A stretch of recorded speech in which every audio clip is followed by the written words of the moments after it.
harassing Sherry. And so John is like, okay, I'll go talk to her. And Stephanie goes, oh, John, please, just one last time.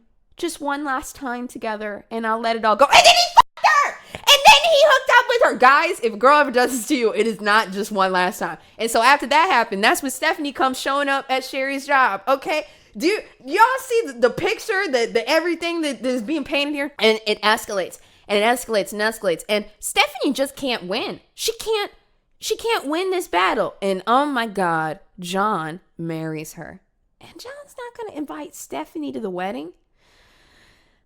So at one point, Stephanie Lazarus becomes a police officer. There's a lot of different things that make me feel like Stephanie has some kind of obsession with power. Power over others, power over things, and, you know, she gets a job as a police officer.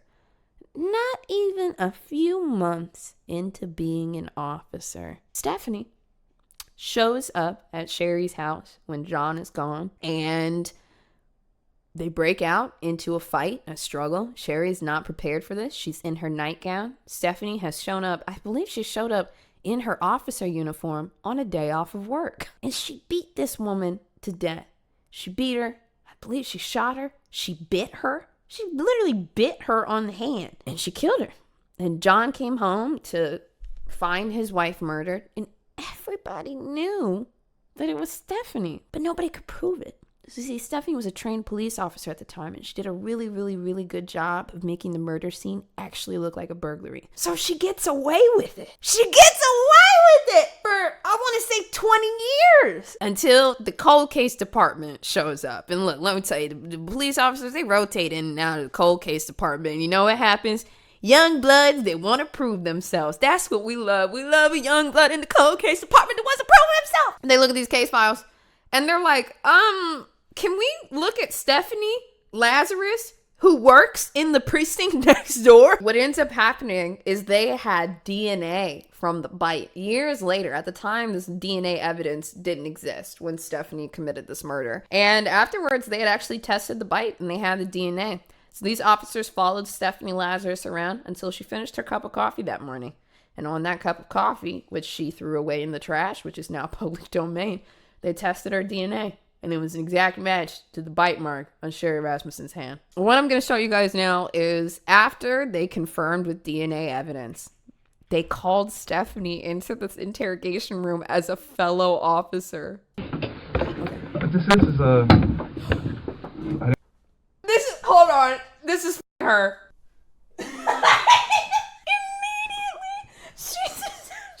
Oh, shit! We've been assigned a case that we've been looking at. Okay. It's a new case, and reviewing the case, there's some notes to see as far as your name being mentioned. Okay. Do you know John Rutan?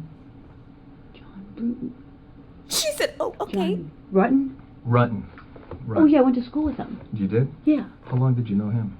Gosh, I went to school in, let's see, went to UCLA in 1978 I started, and a lot of distancing. If you were obsessed with a girl or guy in high school, or anybody in high school, and then years later somebody asked about them, like, would you just be like, oh yeah, we went to school together?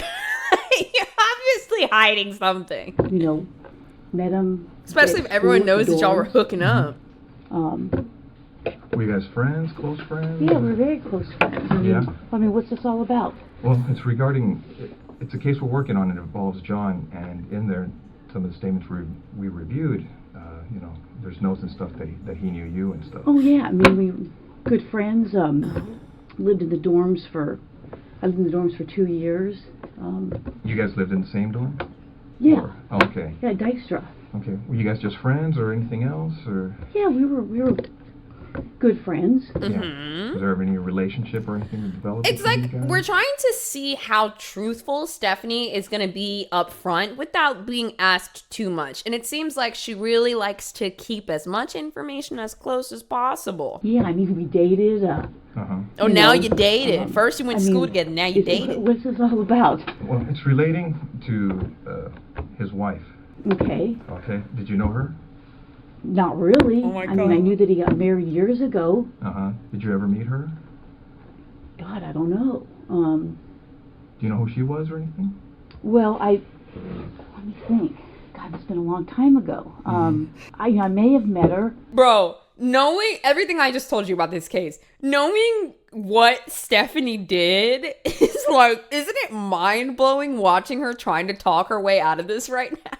And let me ask you, you said you dated John. How long did you guys date? I mean, are you guys, is this something, I mean, you said I was going to interview somebody about art, and how you guys are, Here's Oh my God. I mean, Stephanie, here's the situation. It's basically, we knew that this, when we saw this in this chrono, that maybe, there was some relationship there. That's what the chrono seemed to indicate, and we didn't want to come up to you at your desk and ask those kinds of questions or do anything. You know how up there people can see what's going on if you go into an interview room or people are in there getting that's supplies. okay. I mean, so we wanted to afford So they're you. trying to build rapport with her by saying like, hey, this is really serious and we got to ask you some questions, but we didn't want everyone in your business. So come on, we're on your side. Just give us what you know. Think, you're married to someone else, obviously, and so forth, and that you may not want to, talk about these things in that setting where someone, we don't want the rumor mill or gossip or any of that kind of stuff I mean, to start. that's fine. I mean, So we did this just as a means to try and speak to you in just Okay, a I mean, I confidential just- place where where your business isn't out there for other people in well, I mean, your it's- division to yeah, know I about. mean, God, that's been a million years ago. I mean, what year is it now? 2009? I mean, I graduated in 82. 82, yeah. Rambling, distancing. We dated. I dated other guys. I'm sure he dated other girls. This interview is just so unique because very often we see interrogations where the person prior to being interrogated knows they're probably going to get interrogated and they start to get their story straight. Or they, something happens and they get pulled in, but while they're waiting for a few minutes, they kind of start to calm themselves or shut things down in their head. They literally just straight up tricked Stephanie. They told her they wanted to do like an art interview with her, and then this is what it is. Correct me if I'm wrong, because from what you're telling me, is you guys dated while you were in college together, right? Yeah, and probably after college. I can't.